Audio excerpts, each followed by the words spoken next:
खबरें आ रही हैं चंद रोज से कि नेतन्याहू वो अब इस दुनिया में नहीं है। आप जरा बताइएगा, उसकी जो दो वीडियोस सामने आई हैं, लोग कह रहे हैं कि ये दोनों एआई जनरेटेड वीडियोस हैं। क्या इत्तलात हैं इस वक्त ईरान में? आप जो कहते हैं इसको डटू डटू जिंदा है या नहीं है? तो मैंने इसका नाम डट्टू रखा है, और डट्टू इसलिए कमांडर सेफगार्ड का आपने देखा होगा, हाँ जी वहाँ जी एक बिल्कुल। कैरेक्टर आता था वो गंदे, वो हर जगह जो है वो जरासीम फैलाता था, तो मैंने जी उसके ऊपर नाम रखा है। और देखिए, ये दुआ तो यही है, ख्वाहिश यही है सबकी कि ये चला गया हो, अपने मंतकी अंजाम तक पहुंच गया हो।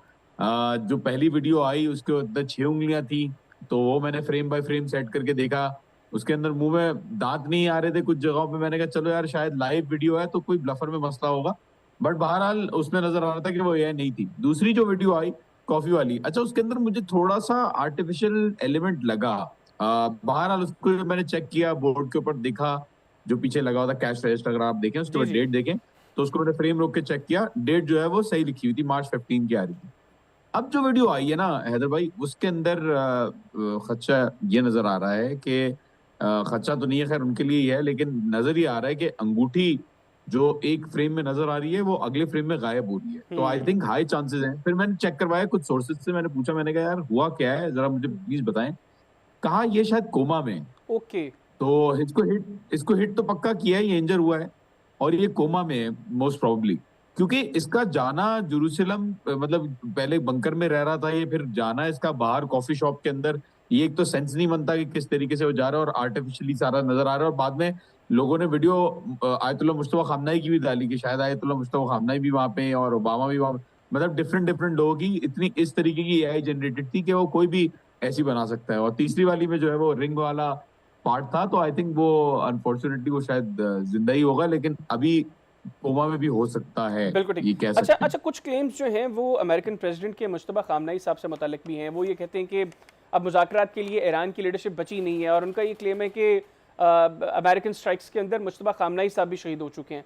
तो मुश्तबा खामनाई साहब के हवाले से क्या खबरें हैं? देखें, फिलहाल तो कोई ऐसी खबर नहीं आई है। अगर खबर होती तो जाहिर है एक इशू होता है, यहाँ पे एक केओस होता, डिस्टर्बेंस होती। बट कोई ऐसी चीज जो है वो रिपोर्ट नहीं हो रही। एंड अल्लाह ना करे, बहरहाल मुझे नहीं लगता कि ऐसा हुआ है। बिल्कुल ठीक। अच्छा, मुझे जॉन भाई ये भी बताइएगा, कल हमने देखा कि अब्बास अरागची साहब ने एक ट्वीट किया, उर्दू में वो ट्वीट था, उसमें उन्होंने पाकिस्तान की आवाम का, हुकूमत का शुक्रिया अदा किया। आप इधर तेहरान में बैठे हुए ईरानियों की अप्रोच क्या देख रहे हैं इस सारे सिनेरियो में? पाकिस्तान के किरदार को लेकर उनकी अप्रोच क्या है, और अदरवाइज क्या सेंटिमेंट्स हैं इस वक्त? देखिए, पाकिस्तान ईरान के बाद सेकंड नंबर पे देखा जाता है ईरान के अंदर, जो इस जंग को लड़ रहा है।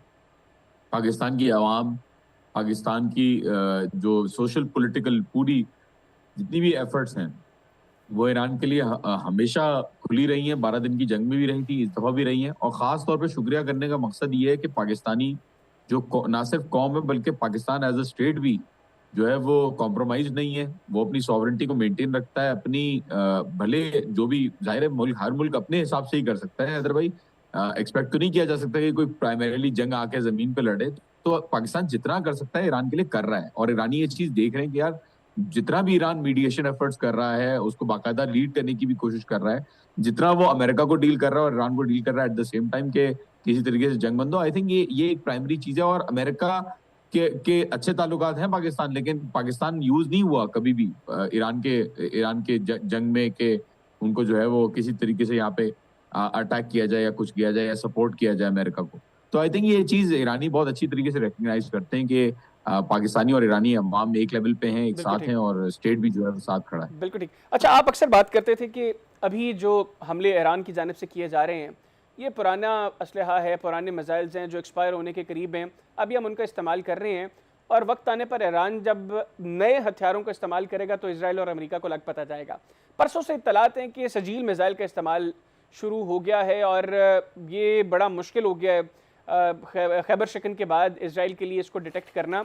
आप चूंकि काफ़ी नॉलेज रखते हैं मिसाइल्स के हवाले से, मैंने अक्सर आपको सुना भी है, बताइएगा ये सजील मिसाइल क्या है, और ये किस तरीके से जो है वो इसराइल की नाक में दम किया इसने?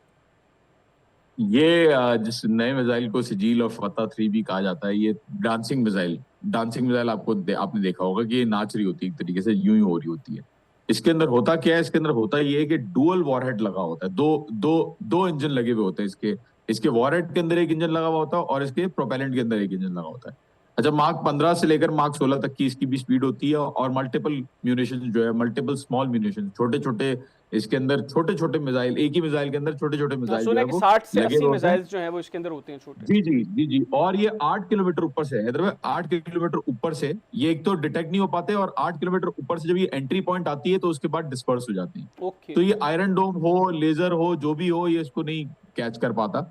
और ये भी हैदराबाद, ये भी जो है वो लेटेस्ट टेक्नोलॉजी नहीं है, ये भी मैं अच्छा, आपको बता दूं। I will tell you this with all confidence, ये भी नई टेक्नोलॉजी नहीं है। तो इसके अलावा क्या रखा हुआ है आपने?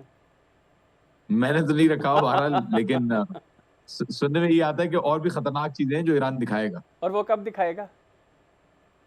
देखिए, टाइम विल टेल। अभी तो बहुत चीजें बाकी हैं भाई। This is a very long, मतलब ये ईरान अपने आप को बहुत लॉन्ग टर्म वॉर यानी में इसको यानी देख आप रहा है। एक्सपेक्ट नहीं कर रहे, जो ईरान से हम बातें सुन रहे हैं मुज़ाकरात को लेकर, जो शराइत रखी है ईरान ने, वो जिस तरह हमने लास्ट टाइम डिस्कस किया था कि लगता नहीं है कि ये ईरान चाहता है कि अभी मुज़ाकरात हों।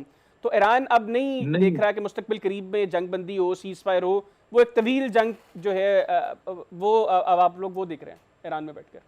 देखिए देखिए, मैं शुरू से, आपको याद होगा, आपके शोबे भी शुरू से कहता आ रहा हूँ, ये एक लंबी जंग, ईरान लंबी जंग कर रहा है और लंबी जंग की तैयारी की हुई है ईरान ने। और यहाँ पे जो सीज फायर है बिल्कुल हो जाएगी। अगर यहाँ से बेसिस खाली कर दे, आज बेसिस खाली कर दे अमेरिका, आज सीज फायर हो जाएगी। ईरान ने शर्तें ऐसी रखी हैं, अब आप देखें, बेसिस खाली करो और रेपरेशन दो, मुआवजा भी दो। तो मेरे ख्याल में ईरान को पता है अच्छी तरीके से कि लेकिन यहाँ लेकिन पे लंबी जंग के लिए जॉन भी आपको ज़्यादा आपके पास जो है वो स्टॉक में चीज़ें इस तरह की होनी चाहिए कि आप लोग चीज़ों को उस तरीके से कैरी कर सकें। ठीक है, ईरान एक बड़ा मुल्क है, ईरान के पास बड़ी आबादी है, लोगों का जज्बा बुलंद है। सबसे बड़ी बात तो ये है ना कि इन हथियारों से ज़्यादा लोगों का जो अप्रोच है वो मैटर करती है। वो सब कुछ ईरान के पास है, लेकिन क्या इतना असलहा, इतने मिसाइल्स, इतने ड्रोन्स, इतने रॉकेट्स हैं ईरान के पास कि वो एक लंबी जंग इजराइल और अमेरिका जैसे मुल्क के खिलाफ लड़ सके? देखें, पहले भी मैं कह चुका हूँ, तकरीबन 2 लाख मिसाइल्स और ड्रोन्स मिला के इनका स्टॉक पाइल है यहाँ पे। मेरे जो खबरें आती हैं, लोग काफी ज्यादा अंडर एस्टिमेट करते हैं ईरान के स्टॉक पाइल को। और दूसरा ये है कि सवाल ये नहीं है कि ईरान के पास मिसाइल्स या स्टॉक है या नहीं, सवाल ये है कि क्या इतना स्टॉक और इतने मिसाइल्स हैं जो इंटरसेप्टर से ज्यादा हो मिडिल ईस्टर्न कंट्रीज और इसराइल और अमेरिका के। तो आई थिंक की सवाल ये है, और मेरे ख्याल में तो यस, इसका जवाब ये है कि ईरान के पास सबसे ज्यादा ताकत है होल्ड करने की और इसको लॉन्ग लॉन्ग खींचने की। ज्यादा देर नहीं, मतलब इनडेफिनेटली तो नहीं खींच सकता, लेकिन इनको आउटलास्ट कर सकता है, और ईरान को सिर्फ आउटलास्ट करना है। नहीं तो ये इस हद तक तो ईरान इस जंग में अभी तक ये भी कामयाब हुआ है ना कि स्ट्रेट ऑफ हॉर्मुज़ के ऊपर जो अमेरिकन क्लेम्स थे कि हमने ईरानी नेवी को डिस्ट्रॉय कर दिया है, अब ये हम किसी भी वक्त इसको खोल सकते हैं। आज वो एक सुपर पावर वो दीगर ममालिक से अपील कर रहा है कि हमारी मदद के लिए आएँ, और बहुत से अमरीकी हलीफ वो उनकी मदद के लिए भी तैयार नहीं है। लेकिन एग्जैक्टली अब अप्रोच क्या है स्टेट ऑफ हॉर्मुज़ को लेकर ईरान की? क्या अब थोड़ी सी लीनियंस दिखाई जाएगी? जो ममालिक ईरान को अप्रोच कर रहे हैं उनके साथ ईरान जो है वो नरमी बरतेगा, या ये जो एक प्रेशर टैक्टिक है स्टेट ऑफ हॉर्मुज़ का, इसको बरकरार रखेगा ईरान और किसी को के लिए कोई नरमी नहीं होगी यहाँ पर चंद दोस्त ममालिक के अलावा? देखिए, जी जी, हैदराबाद 2 ममालिक के अलावा, और वो मुल्क जो, अब देखें, ईरान बड़ा वो सुपर पावर जो जिसने दुनिया में अपना भरम बनाया हुआ था कि वो जो है वो सबसे बड़ी टेक्नोलॉजी, सबसे बड़ी मशीनरी रखता है और जिसको जो बोलेगा वो करवा सकता है। और जो अपने आप को जिसने एक फिरौनियत के जुमरे में अपनी पूरी दुनिया में एक कायम की हुई थी रेट, कि वो जो चाहे कर सकता है। आप ये देखिए कि उसको किस तरीके से जलील और गिड़गिड़ा के जमीन पे जो है उसको बिल्कुल वो किया हुआ है। उसके दोस्त, उस सुपर पावर के दोस्त जो $1 ट्रिलियन स्पेंड करती है मिलिट्री के ऊपर, बाय द वे, साल के, उसके दोस्त परमिशन मांग रहे हैं उसके दुश्मन से कि भाई स्टेट ऑफ हॉर्मुज़ को क्रॉस करने दो। आप ये देखें, इसीलिए मैं कहता हूँ नाक रगड़वाई है। और आप ये देखें कि डॉलर को खत्म करके युआन की जो टर्म्स रखी हुई कि युआन में पेमेंट करो, ये भी बड़ी तो मेरे अच्छी ख्याल में स्ट्रेटजी है। तो मेरे ख्याल, आप ये देखें ना, स्पोक्समैन ने कहा था ना कि जंगें जो है वो ट्वीट में नहीं जीती जाती, वो जमीन पे जीती जाती हैं। तो ट्वीट करने से और ये सारी बातें करने से फर्क नहीं पड़ेगा। तुम भेजो अपने लोगों को, तुम भेजो यहाँ पे स्ट्रेट ऑफ हॉर्मुज़ में भी और जमीन पे भी इफ पॉसिबल। तो स्पोक्स पर्सन ने कहा है यहाँ पे, और मेरे ख्याल में अच्छी तरीके से पता है। इसीलिए तो वो खामोश बैठ के अपनी नेवी को उन्होंने मना कर दिया, अपनी नेवी ने, कि हम अपने टैंकर्स को सपोर्ट नहीं कर पाएंगे। और दूसरे क्यों उनकी बात मानेंगे और उनको फॉलो करेंगे या उनका पीछा करेंगे कि अपनी फौजी भेजेंगे, जब सुपर पावर इतनी बड़ी जो है वो खुद नहीं कर रही, जिस तरह इतना भरम बनाया। बहुत इंपॉर्टेंट पॉइंट।